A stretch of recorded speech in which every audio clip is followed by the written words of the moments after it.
Alright guys, Scrappy again. I hope you're doing well and enjoying your day so far. Shotzzy with some further reaction to many of the roster updates that we've had over the last few days, especially what Heretics are potentially cooking up for next season. He's pretty happy that Trakes is getting the opportunity on that starting team, but also raising questions as to whether Metals, who has not yet been officially confirmed as staying on Heretics, is actually a guarantee for next year, with other questions still floating around. Very much enjoyed your thoughts in the comments. Hit the like button if you enjoy. Subscribe if you're new as always. I greatly appreciate it. Plenty to get into today. Wanted to start here with a little Rostermania thing. So aBeZy, who we know was on the Toronto team at the end of the season, they got rid of Beans, they brought in aBeZy, and aBeZy was pretty good, actually pretty highly rated. JoeDeceives is giving him a lot of gas. Now, is he part of their plans now? No, but he's actually still part of Toronto. I think Toronto confirmed that they are not going to hold him to any sort of a buyout. So if anyone wants aBeZy as a league team, they can get him for free, but they will keep him on the bench Toronto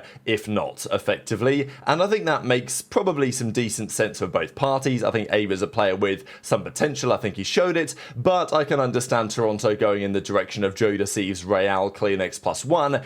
Is that +1 going to be Insight? I mean, look, the only two options that make much sense to me is either Insight returns with CleanX, and that becomes your AR duo again, or is it going to be Nastie? I think would be the other realistic option as well that they could think about, although there were some rumours about potentially Nastie to Boston being an option, and we'll discuss them a little bit more in a second. As of recording, no further updates there. But yeah, aBeZy just tweeted this one out. We got JoeDeceives, we've got Insight, we've got JoeDeceives in the reply.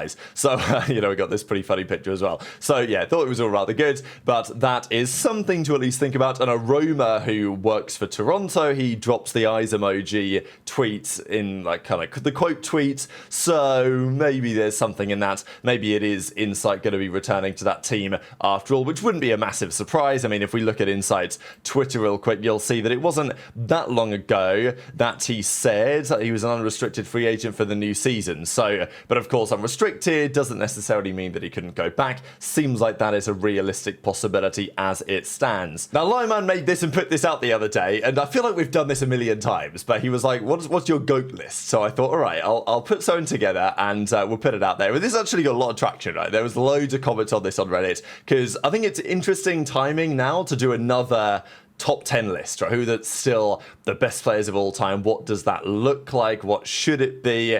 And I think my list is pretty good. Like, I put this together relatively quickly. There's probably a couple of things that I might play around with here, but I'm generally pretty happy with this. So anyway, like, what do you guys think? Because this is controversial. I think this list is pretty good. I think there's definitely room for debate. I will also quickly say that my honourable mentions are Kenny, aBeZy, and Slasher. I was very close to putting Kenny in this. I think Kenny could easily be in this top 10. Possibly he should be. I think that aBeZy and Slasher are right on the cusp to me. So, you know, I don't think I'd put them in my top 10 anymore. I think there was a time where I had Slasher 10th, but I think that's changed a little bit over the last couple of years. So, you know, keep Kenny in mind, because he was really the other name that I was very tempted to include.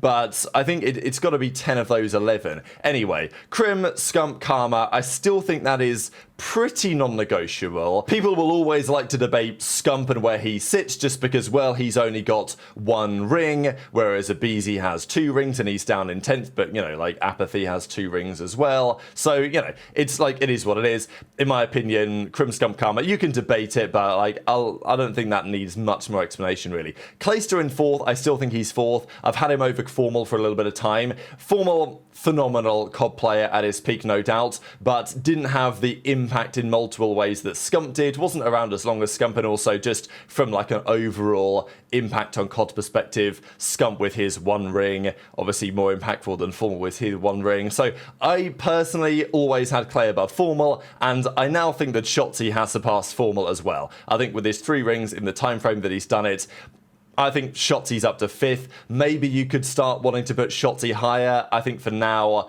that's about right. I actually like my top 6.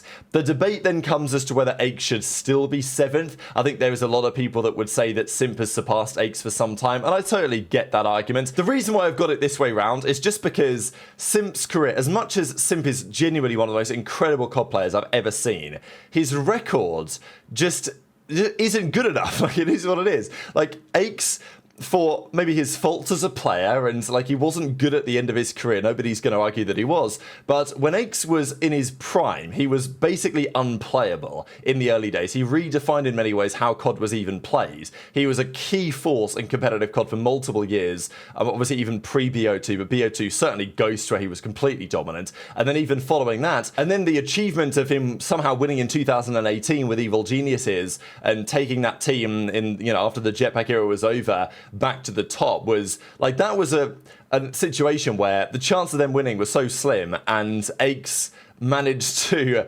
bring his team. I mean, it wasn't just aBeZy, obviously, like he wasn't the key driving force in the slaying or anything, but they needed to 3 OpTic at that year's World Championship to even make it out of the group, and they had like one chance to win the World Championship, and they did. So to me, like aBeZy's legacy and what he achieved in terms of like accomplishments, super impressive. And Simp, while they have the same amount of World Championships and Simp's the better player, like I think that's kind of difficult to deny in terms of talent, I guess.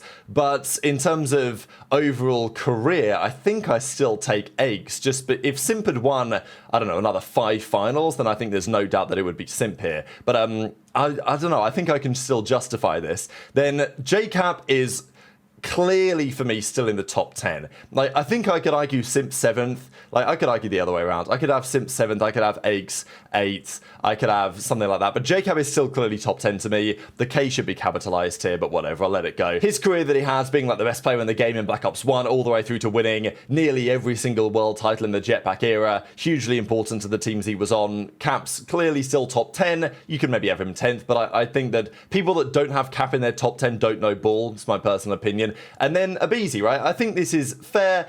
I was even tempted to put Kenny over aBeZy, but I thought that was, I don't know. I thought it was probably worth putting. I thought I couldn't put Simp in there if aBeZy wasn't really. So I could argue there's a few ways. I don't hate my list. I don't think it's perfect. Intrigued to your thoughts in the comments below. I think there's also a question on where Dashy should be here, I suppose, because I've not really thought about Dashy a lot. But could he be on the border? I don't think Dashy has enough event wins really to put him in the conversation quite yet. But even with his 2 rings, so I don't know. You could argue Shotzzy over Clay. You could argue Simp over Shotzzy. I don't know. People have all sorts of opinions on this, so intrigued to your thoughts as ever in the comment section below. Now, speaking of Shotzzy, let's talk about this, because Triggs was confirmed the other day. He is officially a Miami Heretics player, but they've not officially confirmed Heretics, as of recording anyway, exactly what their roster is going to be from top to bottom.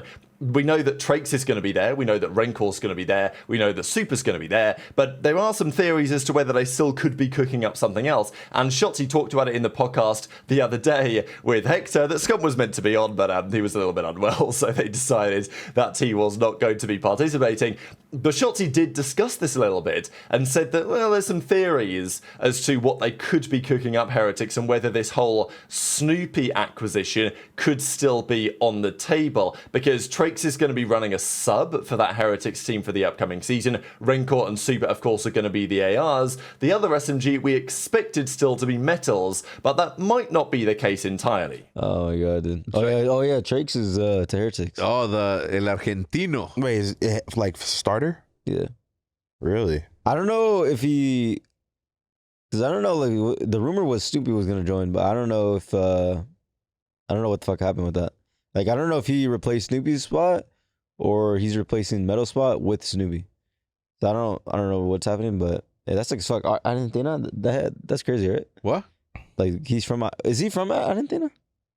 Or like, is that just like his family? No, he's Argentinian. Oh shit, that's fucking insane. First man. Argentinian to ever make it into the CDL. That's something that needs to be talked about, right? It's important. Dude, that's crazy, bro. Yeah, that's typical as fuck. Genuinely. Jose Real. Oh yeah, did you understand this or no?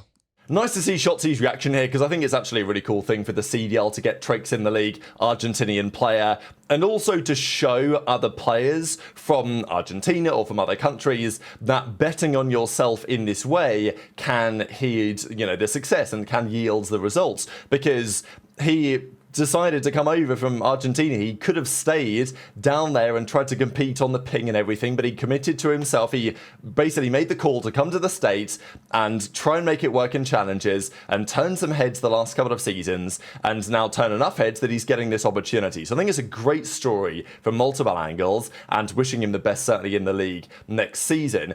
But understandably, there have been questions because Heretics, they've confirmed, Rencor and Super aren't going anywhere. Trakes is to stay. And the big rumor is that Metals will still stay on the team. I even heard rumors a few months ago that effectively Metals was the player with the keys. So, because he'd been a part of that team back in 2019, right, when Heretics were first round in BO4. All of the other guys that were there at the time are now retired or gone, right? So, Method Sick is now their coach, as we know. But the other players like Journey and Lucky, of course, they've now pretty much moved on. So the newer generation of the Spanish players has pretty much taken over this team now, and Rencor Super are there. And Metals was a part of that team back in the day, and for very good reason. And he was, very up and down last year. Nobody's going to deny that Metals wasn't pretty inconsistent, but I think everyone knows that when Metals was on it, they were pretty much impossible to beat at times, Heretics. Right? Like, if Metals was having a 1.3, that team was very tough to stop. So, look, the most recent season was a great one. It was the best season in the history of their organization as Heretics. Third at Major 1, third at Major 4, fourth at a couple of events as well, fourth at the biggest events of the season. They would have liked a bit more, but given the expectations for this team, they did a great job. Can they go better, right? I mean, they're losing Real. It's a big loss. It's definitely a big loss. And that's why there have been questions about whether Snoopy could be an option from the Boston breach. Now, I don't expect Boston will get rid of him lightly, and still it is far more likely, I think, that Metals is the player to stay. But Shotzzy, in addition to saying that Trakes he thinks is, it's exciting to see that pickup, there is an outside possibility that the other SMG could be, they could try and go and get Snoopy. If they want to replace Real, last year, of course, Real and Metals on the team, they might think that is Trakes and, Metals enough to get them the success that they want to have? Do they think that they need to try and find another upgrade somewhere? Metals, as I say, he was around on that 2019 team. He might not be around forever. They've got to think about what the pipeline looks like next, and maybe Snoopy's an option. But of course, Boston, he has been their key guy for some time. They're not going to want to get rid of him very easily at all. So very much interested your thoughts on all of this stuff in the comment section below. Hit the like button if you enjoyed. Subscribe if you're new. Take care, and I'll see you next time. Motherfuckers brought this up. They called, I think AG, I think it was AG. AG called fucking Rencor this dude, and I thought this was the funniest shit, boy. This He's coming this way. He's coming towards they said it was Rencor, and I heard Rencor talking game chat. I actually lost it. I actually could not fucking breathe. This feels good now. Whatever you do, don't fart. What? Say, what's up, lady? Hey, what's up, ladies? Oh, you're from around these parts, eh? Yeah, I'm from Saskatchewan. What's up in Canada, eh? No, that's fucking insane. Motherfucker said this is Rencor. Fucking insane, Bro, I was in tears, boy. I was in tears. Hey, bro. I think what made it even more funny is, like, I don't even know why I didn't think, like, AG would even know the movie. Like, but it was just, bro, that was just so funny to me. So, like, that's why, like, every time we were scripting, we were just going game chat, like, what's up, ladies? Bro, that shit is so funny.